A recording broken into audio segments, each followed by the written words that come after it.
Well, listen, I'm 54 and I've just come back to the chaos of live broadcasting, which is early starts, long days, nothing going to plan. But I have found and was able to maintain 4 habits that gave me back control of parts of my life that were actually mine to control, which is brilliant. My mornings are mine again.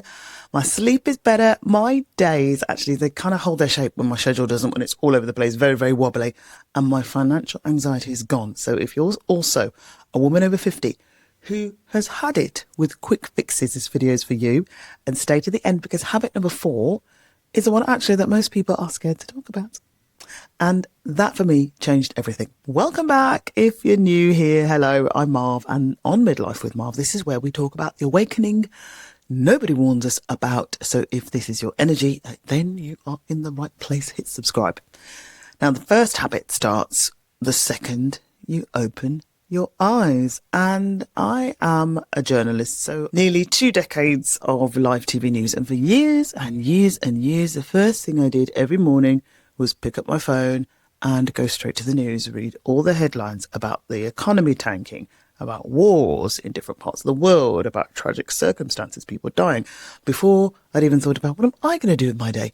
Kind of the day was derailed. It was taken up by overwhelming feelings, and I was wondering why I was feeling like crap before I'd even got out of bed. And the one best thing I did was stop. I stopped. What I do, I turn on Classic FM. It's Britain's most favourite classic music station. I'll have a lemon and ginger tea. I will sit and do connections and Wordle on the New York Times.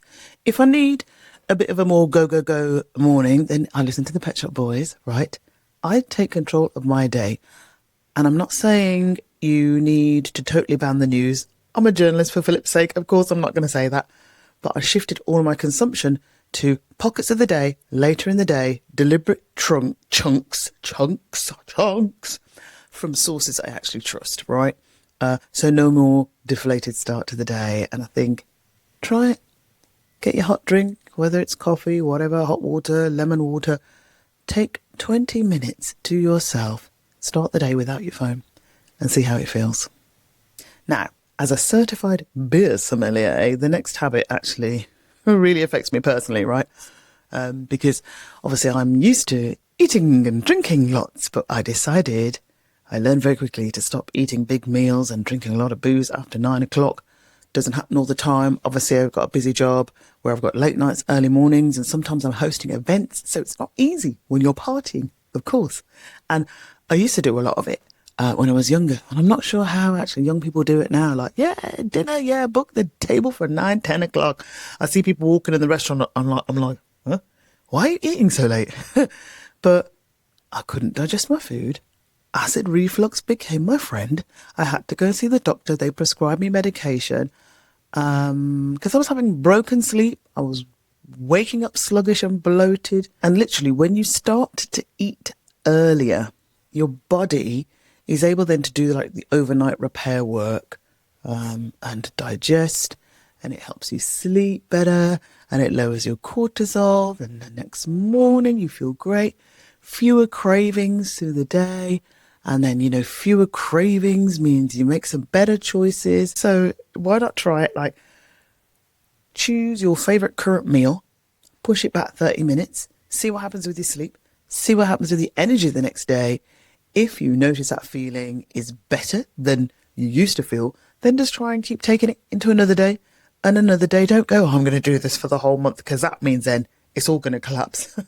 Just try it day by day, because since I've been doing it, I've been feeling more alive than ever. The next habit really, I think, is where we've got to be really honest with ourselves. Like, most midlife wellness content is about routines. I think they're designed around someone who has a 9-to-5 job, understanding family. Like I said, I work in TV.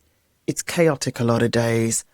And so like the traditional kind of routines, they don't really work for me. They're hard to stick to religiously. So if you're in that same kind of vein, someone who works shifts and all the rest of it, take this forward. What I do now is I control the days that I can control. I only shape the days that I have full control of. So, that nice morning start, 6 a.m., lemon and ginger tea. I have lunch at the same time every day at 1 p.m. We have dinner at the same time every day. I think we sit down for about 6 o'clock, just in time for the local news. My body settled into a pattern on those days, and that is good. I give myself grace that on the days that are chaotic, where I'm in work, where I'm travelling, where I'm having to go to bed late and all these fancy dinners and all the rest of it, I give myself grace that I cannot and I will not do the routine on those days. And so on those days where I have that shape, I'm making better decisions. I'm less reactive on those days, and I kind of waste less energy about figuring out all those basics because I've got them down pat. On the days I'm at home, that's what I do. And I think if you can try and pinpoint the days that actually belong to you and give them a little bit of a loose shape, whether it's waking up at the same time, it's having a meal at the same time through the day, or when you wind down, then they become your anchors. And for me, it's calmed my whole life down. It's keeping me more level-headed, and I'm also not guilt tripping myself for falling off the wagon on the busy days. So absolutely a no-brainer. And habit number 4, honestly, this is the one that no one really puts in the wellness or the advice videos. And I think it's a massive oversight for us as women over 50. Financial peace is a health habit. I'll say it again. Financial peace is a health habit. And I have had a complicated relationship with money. Just go and check this video out. You'll hear all about it. I would earn my money. I would spend it all. And then I'd go and spend money that wasn't even mine. And I stopped opening the red letters. I stopped opening the bills. I stopped looking at the bank account. And the danger of that is it creeps up on you and it hits you on the head like a sledgehammer. And boy, does it hurt. Boy, does it hurt. So now I make a spreadsheet and I make deliberate decisions about my spending.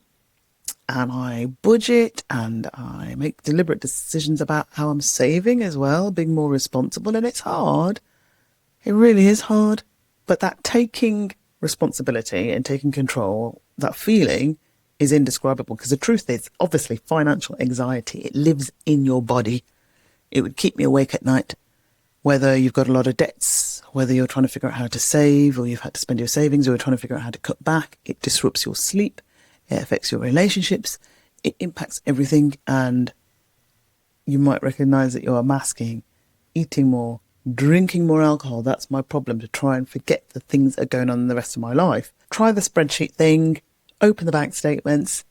You just got to be honest. It's going to hurt. But once you start, then the anxiety is going to start lifting, because you're like, yeah, I'm trying to do something about my situation. And there is so much advice out there as well.